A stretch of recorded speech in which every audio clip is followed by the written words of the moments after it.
What's going on, everyone? Welcome back to the channel. After weeks of teasers, Rockstar has finally dropped the official details on the next GTA Online DLC, and it's called the Kortz Center Heist. This update launches on July 14th, and it's shaping up to be one of the biggest GTA Online updates we've had in years.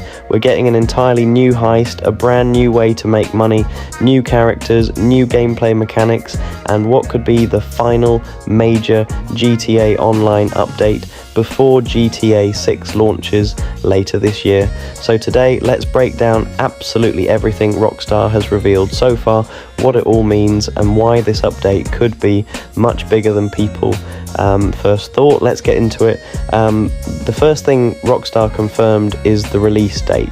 The Kortz Center Heist arrives on Tuesday, July 14th, continuing Rockstar's tradition of releasing major GTA Online DLCs on Tuesdays. This is the first proper multi-stage heist we've received since the Cayo Perico heist, making it one of the most significant content updates GTA Online has seen in years. Instead of robbing drug lords or casinos, this time Rockstar is taking us into the world of fine art. Your target is the famous Kortz Center, located high up in Pacific Bluffs. If you've played GTA 5 for years, you've probably driven past this massive museum hundreds of times without thinking much about it. Now, it's finally becoming the centerpiece of an entire heist. Rockstar says players will work alongside a mysterious new client known as Mr. Faber, alongside his chief fixer, Raf DeAngelis. Together, they'll recruit you for a high-end art theft operation. But this isn't just a smash-and-grab mission. Instead, the entire operation revolves around stealing priceless artwork while secretly replacing it with incredibly convincing counterfeits. That's where one of the biggest new mechanics comes in. To access the heist, you'll first need to purchase the brand new art studio expansion for your mansion. This becomes your new headquarters. Inside, you'll meet a gifted counterfeiter capable of producing replica artwork that can fool almost anyone.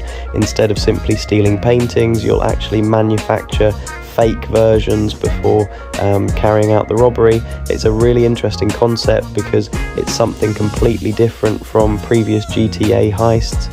Rockstar seems to be leaning much more into planning, preparation and deception rather than simply shooting your way through every objective. According to Rockstar, players will also need to scope out the Kortz Center itself before beginning the robbery.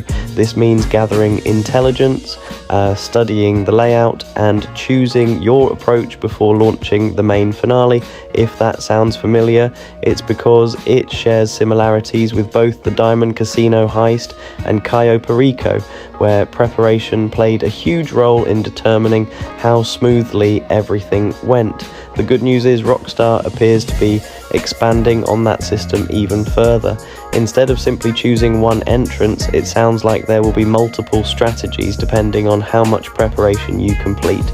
One detail that immediately caught players' attention is the fact that the heist can be completed solo or with up to 4 players. That's a huge win. One of the biggest reasons Cayo Perico became so popular was because solo players could finally earn serious money without depending on random teammates. Rockstar clearly understands how important that flexibility is. Whether you prefer playing alone or with friends, you'll be able to experience the full heist. Rockstar also released several brand new screenshots alongside the announcement. One image shows what appears to be the interior of the Kortz Center, filled with priceless artwork. Another features heavily armed security protecting exhibits. We also get our first proper look at the art studio itself, complete with paintings, sculptures and workstations used to produce counterfeit masterpieces. There's even a glimpse of what appears to be laser security systems, suggesting stealth could once again play a major role.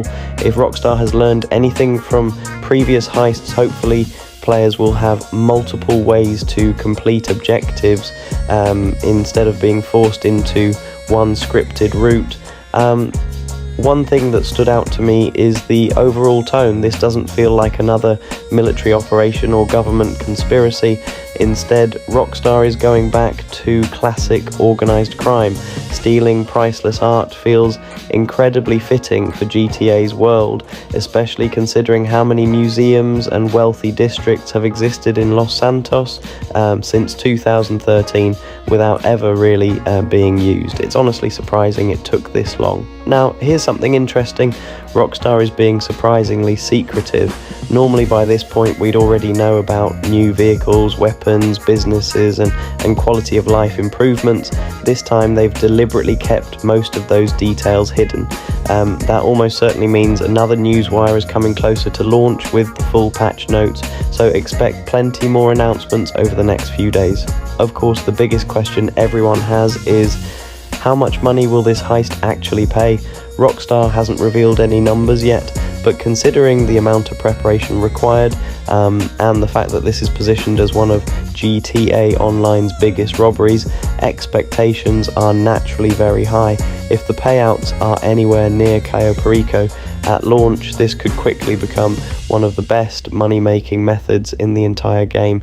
If they're lower, well, players definitely won't be shy about letting Rockstar know. There's also the bigger picture.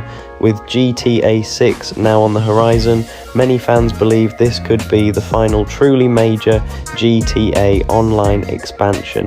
If that's the case, Rockstar seems determined to end GTA Online's 13-year journey on a high note. A brand new heist, fresh gameplay mechanics, beautiful new interiors, and a completely different style of robbery feels like a fitting send-off.